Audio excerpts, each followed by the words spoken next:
বেশ কিছু প্রাকৃতিক প্রতিকার রয়েছে যা বিভিন্ন প্রক্রিয়ার মাধ্যমে মহিলাদের চুল পড়া রোধ করতে সাহায্য করতে পারে, যেমন চুলের ফলিকল পরিবেশকে সমৃদ্ধ করা, মাথার ত্বকে রক্তের প্রবাহ বৃদ্ধি করা, প্রয়োজনীয় পুষ্টি সরবরাহ করা এবং ডিএইচটি উৎপাদন বা কার্যকলাপকে বাধা দেওয়া।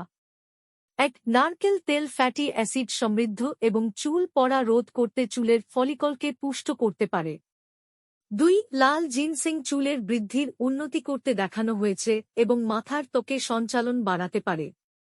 3. পেঁয়াজের রসে সালফার যৌগ রয়েছে যা চুলের বৃদ্ধিকে উদ্দীপিত করে এবং অ্যালোপেসিয়ার চিকিৎসায় এর সম্ভাব্য সুবিধার জন্য অধ্যয়ন করা হয়েছে।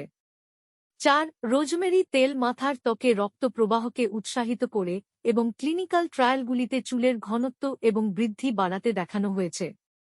5. কুমড়ো বীজের তেল টেস্টোস্টেরনকে ডাইহাইড্রোটেস্টোস্টেরন ডিএইচটি এ রূপান্তর করতে বাধা দেয় এবং উচ্চ মাত্রার ওমেগা-3 ফ্যাটি অ্যাসিড এবং অ্যান্টিঅক্সিডেন্টের কারণে চুলের বৃদ্ধিকে সমর্থন করে।